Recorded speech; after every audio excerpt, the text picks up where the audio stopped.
Good day, YouTube, sins and commandments alike. Here is Griever, your host as always, bringing you guys another anime review of Seven Deadly Sins Revival of the Commandments. This will be episode 2. Now, I do at the very beginning of this video want to make 2 corrections, unfortunately, but it's appropriate since episode 2 and 2 corrections from the last video. The first of these is the fact that the opening sequence, or the opening, theme, or whatever you want to call it, the opening song, was in the end of the first episode. I thought that was the new ending theme, didn't pay a whole lot of attention to it, but that was actually, they didn't want spoilers, and I forgot that a lot of animes do that when they have their first, their season opener. They tend to not have the opening sequence because it would have a lot of spoilers in it for the first episode, which tends to be a little bit longer, usually only a runtime of 5 to 10 minutes, but it tends to be a little longer or a little less commercial break-esque sort of episode. A lot of anime openings do this and stuff. So that being said, I did see it this time and then I felt like an idiot. We're going to discuss that at the beginning of the review. I just want to make the correction, my second correction, which of course is the fact that Jericho does join in the same way in this episode. I did note the fact that the whole her seeing through the bushes thing didn't exactly go down that way, but the way she joined, I was under the impression when I was skimming through the chapters that she did join right there when King and Bond were talking outside the Boar Hat. That is not correct. She does join in this episode in the way that is depicted in the episode. So with those 2 corrections out of the way, let's get into the review.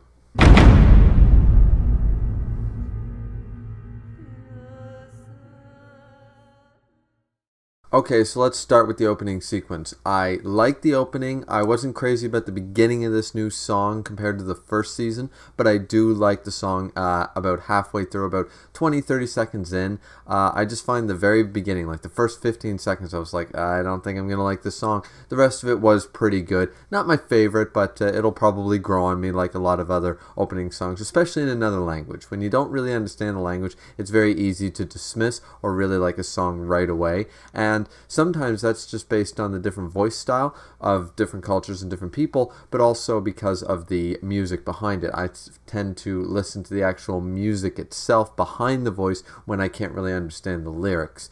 So there is that aspect of it. I was waiting for where the hell Escanor was, and finally at the end, I thought, at first I was like, no, come on, we got to see more of that because we're getting some cool fight scenes here, in the later half of the opening, and we don't really see where he's going to be depicted. And then all of a sudden, boom, he's depicted there at the end. Still kind of kept in shadow, but it's clearly him, and he's clashing down.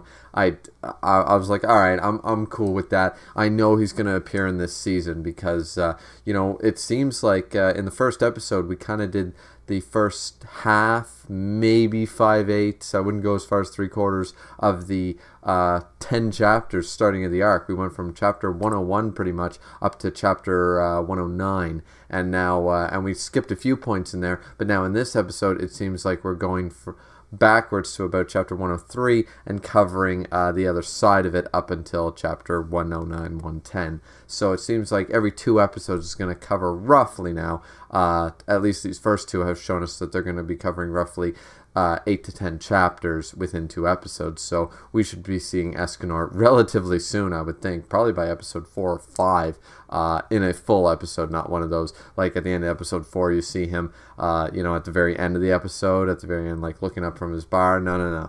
I'm talking a full-blown half an episode at least with Escanor. Should be happening in the next 2 to 3 episodes, I would think. That being said, let's just jump into the rest of the review. This, once again, is very much like an OVA. I could not find very many faults with it. Even the fault I found in the last one, as I just corrected at the beginning of this video, I was mistaken. So there isn't really a whole lot to go on, unlike the beginning of this one where they had to retcon the ending, the kind of pseudo-ending, because they weren't sure if it was going to be popular, that kind of stuff. I understand why they did it, and I'm not unhappy with the way they ended Season 1, but they did need to retcon it, because there would have been a lot of plot holes, or they would have had to change a fair amount of the beginning of this arc and this season to, continue the story.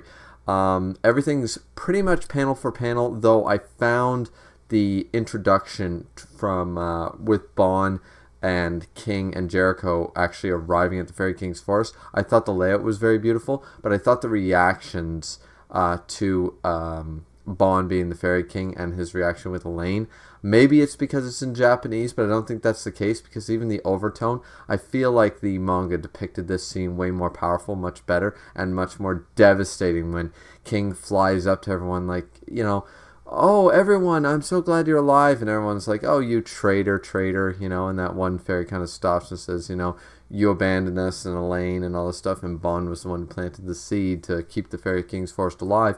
I found that in the manga it was way more impactful, yet the scenes are pretty much shot identically, so I'm not sure what it was.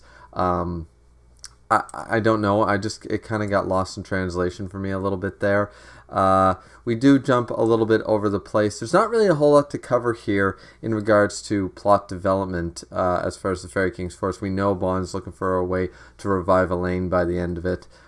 He's, of course, refusing to go back to the 7 deadly sins and stuff, and we see that Elaine's body has been, is now formed, but just does not have her soul in it by the tree, by the sacred tree. We see that, of course, King puts on the helmet of Helbram and is able to talk to Helbram and stuff, and that's all from the manga. The things that are missing that I noticed from the manga, which are semi-important but not really, is the fact that Jericho talks a little more with King. It should have been roughly, I guess, in this episode, maybe in the first one. She refers to, now, once again, I might have to correct myself on this later, but I don't believe there's any mention of King having his absence of his wings. Jericho mentions this in the manga and says, you're a fairy and you're supposedly Harlequin, the Fairy King. Why, even though you haven't been, the king for a long time, why don't you have wings? I thought fairies had wings. And he stutters over the answer. That's significant, really. It's just a tie-in point, some foreshadowing as to why doesn't he? Why doesn't Elaine? They're good questions to pose. And then we also have the fact that, Jericho, we see Jericho's reaction when Bon is being with Elaine's body there and stuff, but King and Elaine have a conversation in between the kind of Helbram helmet thing about Bon and like, oh, you like Bon, well, maybe you should, when King is thinking about Deanne, Jericho and King have this conversation, and they talk about Jericho liking Bon, and Jericho's just kind of like she's first denying it, and then she says, oh, well, I must have a leg up on this, because King says, well, Bon's only got eyes for my sister, and even if what I care about that is irrelevant, the point is you don't stand a chance. She says, well, I have one leg up on some dead-ass fairy girl, and Bon comes up behind her, the fuck you do. And that whole thing is omitted. I don't know why. Maybe because the end result is that Bon strips down Jericho again. How that happened, I don't know. But in the manga, Bon strips down Jericho again for that. And maybe they decided that was a little too dicey, maybe. I don't know why they skipped it. It is kind of fluff and doesn't really hold any bearing on, so far, the rest of the story, really. So maybe they just decided to get along with it. Because actually, in this sequence, whereas in the first episode there was a couple extra lines of dialogue, in this one, as I just said, they're taking a few lines out, a couple panels out, a couple of scenes out, maybe to kind of get to the chase more sooner rather than later. For example, when we cut back over to Leonis and Elizabeth and Deanne, there is one change from the manga. Here, Deanne's hair is actually down, whereas in the which she has shown in the anime, but in this one it's not done that way. She's still got her hair in the pigtails that she likes in her small form. Now Elizabeth and Deanne have their talk, and that pretty much goes the same way as in the manga about Elizabeth being in love with Meliodas and things like that, and Deanne actually regaining her memories about King and how she loves him and wants him to come back.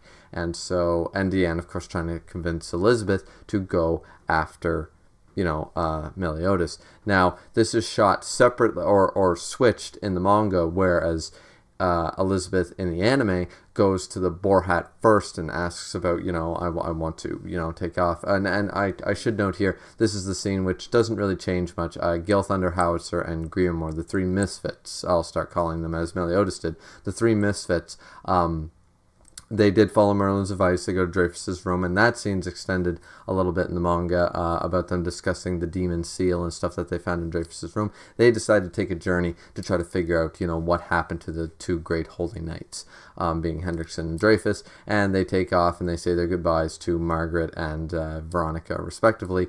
And Veronica or Margaret, I forget which one, remarks to Elizabeth, "Have you said your goodbyes yet?" And that's when Elizabeth is prompted to go to the Boar Hat and say, "I hear, you guys are taking off." And she's like, "Well, I'll pack too." And Meliodas kind of shuns her and says, "Nope, you're not coming this time," whatever, and kind of tries to ignore her for the most part here and tries to change the subject. These scenes are reversed, whereas in the anime, that scene is shot first, followed by the talk with Deanne, whereas in the manga, they're the other way around. That doesn't really have any bearing on anything. It's pretty much the same way. Now, we also see that Gowther has, been with Merlin here, and about the armor thing. I'm glad the armor was brought back up, because at the end of season 1, or near the end of season 1, Merlin says, to Gowther, "Where's that armor?" And it's kind of ominous when he goes, "It's broken," and Merlin's like, "All right." She doesn't seem too concerned, but Merlin never really shows concern.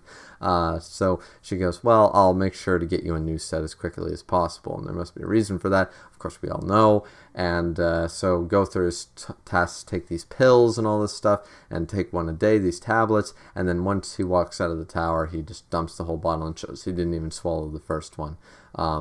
He's being quite mischievous, shall we say. It goes on from there, and we see that Meliodas also shows up at Merlin's tower and says, "Look, what you took from me 10 years ago, you got to give it back. You were the one who attacked me from behind, in the flashback. What you took from me." And we don't know what that is. Of course, us manga readers, we do know what that is. But there's no reason to say it right yet. That would spoil the fun. And Merlin, it's shot a little different. It might be the sub-translation here, but in the manga series, Merlin remarks something about it not being with malice intent. It's like, the reason I'm hesitant to give it back to you right now is because, it is not just for my own sake, but I'm also concerned about you, Captain. Like, I'm also worried about you by giving this, whatever this is, back, I didn't catch that. It might have been a differently translated line, and once again, I don't understand Japanese, so the subtitles could say, "Hi, how are you?" and the actual person on screen could say, "Go fuck yourself," and I wouldn't really know the difference, guys. So there is that little problem there.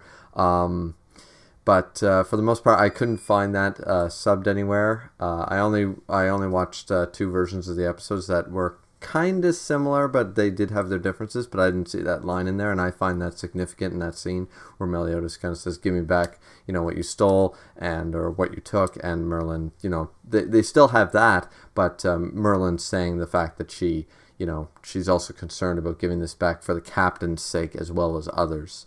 Like she's actually also worried about Meliodas, as a person as well. So there is that kind of whole issue there. Of course, this is where Deanne and Elizabeth, we cut away once again, Deanne and Elizabeth run into Gowther, no, they don't run into Gowther, they run into Zeal. And Zeal being Gila's little brother. And here is where, just before we finish the episode here, let's just run back to King and King Bon and them. Bon has lied twice now, or once now, and now says the same lie again about Deanne, being in love with King to King, and King says, the same lie won't work twice. Then Bon tells him, the flashback and everything. This is all straight from the manga as well. About Deanne gaining her memories and saying, "If you disappear again, blah, blah, blah." And basically says, "King, I'm leaving the Fairy King's forest. I'm going to go try to find a way to revive Elaine, and I'm not coming back to the 7 Deadly Sins."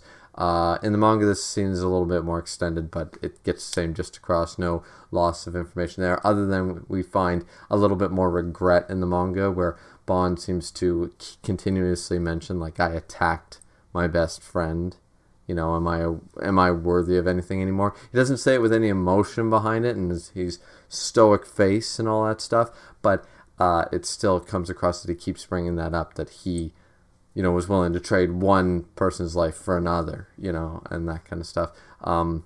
That's not brought up so much. He just says, I'm going to go find a way to revive Elaine, and you should go back to the Boar Hat. You should go be with Deanne because she's alive, she's well, and, she does got her memories back. She loves you, sort of thing. And, King is kind of like, oh, well. So he's beat red, but he understands this, that she probably somehow regained her memories. Now, so that's the end of that from what we see in this episode. We cut back over to, once again, Gowther and Elaine and Elizabeth, and they've run into Zeal and stuff. And here's a change from the manga, because originally we see a Zeal being very concerned. Now, we saw this as a extra shot in the first episode where Zeal was concerned kind of halfway from a closed door looking at Gowther and Gila together in their home. But this scene brings it more impactful because he kind of scaredly goes up to Gowther and Gila and says, I want to talk to my big sister. And Gowther activates his magical power and says, oh, what would you like to talk to her about, sort of thing. And that's very ominous. Now, of course, they have to change this because that's kind of a good conclusion to a chapter, but they need to progress this episode further than that point. Otherwise, they kind of have to fill this with a little more fluff. And there really wasn't enough fluff for this. I'm glad they're kind of sticking on point with this. So to X out a few scenes like that is no big deal, because in the anime, when we just jumped straight to Zeal not having his memories, wondering who he is, who's his big sister, what's going on, and Elizabeth and Deanne go and find Gowther and Gila, and they're like, what's wrong, and then it's revealed that Gowther, of course, altered Zeal's memories as well as Gila's, and changed the whole dynamic, that he's her savior, she doesn't have her painful memories anymore, he's her fiancé, all this stuff, because he wants to know what it's like to have a heart. He at first was observing Bon and Meliodas' friendship, and I forget if it was the anime or the manga, because of course after I watch the episode, I go back and read the chapter to just try to find comparisons and get them fresh in my mind, guys. And one of the problems is sometimes I'm confused which one had what when there is a difference. And one of them states, they both state this, but one of them states, like, I know the anime states that I found the friendship of Bon and Meliodas to be very strong, and I wanted to learn from that. But then I found, after the final battle, I found an even stronger emotion, being love, and that's probably, in reference to Elizabeth and her love for everyone and stuff like that, and being able to activate her goddess eye and, attack Hendrickson. Or perhaps it was something else, but I'm pretty sure that's what he's referring to. And so he decides to go with love, because he was trying to understand friendship, he couldn't understand friendship, and now he's trying to quantify or understand love, which is a much more powerful, stronger emotion, because he desires a heart. Ironically, for all you manga readers, he's trying to discover what it is to have a heart. And all this kind of accumulates in the fact that, the difference between the manga and the thing is the fact that in one of them, I believe it was the manga, and it's not mentioned in the anime, where he loses faith in friendship. It's not that he thinks love is more powerful necessarily. He lost faith in the friendship after he witnessed Bon trying to murder Meliodas for the one he loved. And that was the definitive turning point, because he realized that, okay, Bon and Meliodas are the best of friends for any number of years, and they love each other like brothers, but at the end of the day, it's friendship, and Bon was willing to sacrifice that friendship for love.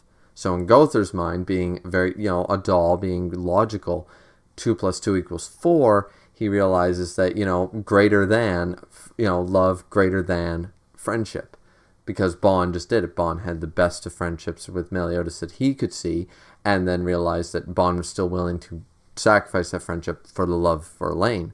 So that was the conclusion he reached there. In the anime, it's left kind of ambiguous. And when I watched the episode first, and I was thinking, is he referring to, Elizabeth weeping for Hawk and all this stuff, and the love of her people and stuff? It didn't really come across that way. In the manga, it's very straightforward. It's all about Bon. It's not about Elizabeth and the actual Hendrickson final battle so much. It is referenced, but it's not the main purpose as to why he decided to go this route, because it was before the final battle, as you see in both the anime and manga, that's when he was changing Gila's memories and perception, was after the fight with Meliodas and Bon, not after the final battle with Hendrickson.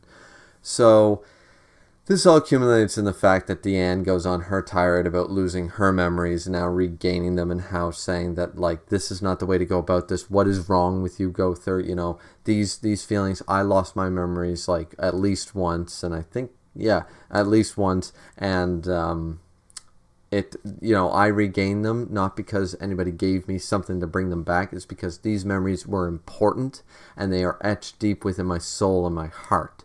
They do not, your power might be able to take them away for a year, 10 years, 100 years, but one day, but they're still not gone. You have not truly erased them. King tried it and it didn't work, so that kind of thing. And that brings up an interesting question, because I didn't, once again, I have to skim kind of quickly because there's a lot to cover and I can't really pay attention to every single line when I do these, because I'm looking for, bigger changes and things like this. I don't know if Diane knows that it was King who erased her memories. In the manga, she knows. I'm almost certain of that. But I don't think it's brought up in the anime that Diane knows why she lost her memories, and that it was King. I'm not sure if that's the case there. But the episode ends with Gowther and Diane going at it. He uses his holy artifact, holy weapon, and uses the ability called Blackout, which everyone under 400 or under power level basically drops. It's kind of like Conqueror's Hockey from One Piece sort of thing. Everybody not strong enough kind of drops and takes them all out. And then we have Diane and Gowther kind of just going at it. So they have a little bit of dialogue, but it's just in reference to, why are you doing this? And memories are within your soul. You can't figure out what a heart is by manipulating people, Gowther. And then that's the end of the episode. Really, the episode went by extremely fast for me. The very beginning of the episode, actually, guys, which I should just jump right back to, is we see a shot all the commandments, but it's not really relevant. That's the problem. Everyone kind of gets a line, or a few people get a line. Gloxinia, Garen, Zeldris, that kind of stuff. They all get a line, basically, and we all see their kind of title cards. This is 10 Commandments, this person, 10 Commandments, that person. And Fraudrin just discusses, humans have taken over, the goddesses are no longer here, and that's the end of that. I should have brought that up at the beginning, but I got sidetracked by the opening sequence. I'll try to do it more chronologically in order, guys, next time in the third episode review. But what did you guys all think? That's basically the end of the episode and all the important points. Did you love it? Did you hate it? Please like, subscribe, comment. Usual good stuff. Thanks, guys, for watching. I know I'm still behind on these, but I'm going to try to get caught up as fast as I can, and I hope to have the next episode out this week as well, and then we'll be pretty much caught up. I believe it's only up to episode 4 right now, 3 or 4, so I should be caught up pretty quick, and then we'll do them properly as they come out, maybe a day later. So so if you guys like the way I'm doing these, please post in the comments below. If you would like me to change the way I'm doing it and do more comparisons and less reviewing, or more reviewing, more spoilers, less spoilers, and like do a retrospect kind of thing, like as we know what happens, or I know what happens because of the manga, and some of you manga readers would know as well. Would you like me to review this episode as though now I know, so in retrospect this makes more sense, or I dislike how they handled this? Do you guys want me to do that, or do you like the way I'm doing them? Tell me in the comments below. As always, remember to subscribe, like, share the video with your friends, co-workers, colleagues, acquaintances, even your enemies. I can take some dislikes too. Still means I got a view. So thanks, guys, for watching. This has been Griever with your 7 Deadly Sins, The Revival of the Commandments, Episode 2 review, signing off. Later, guys.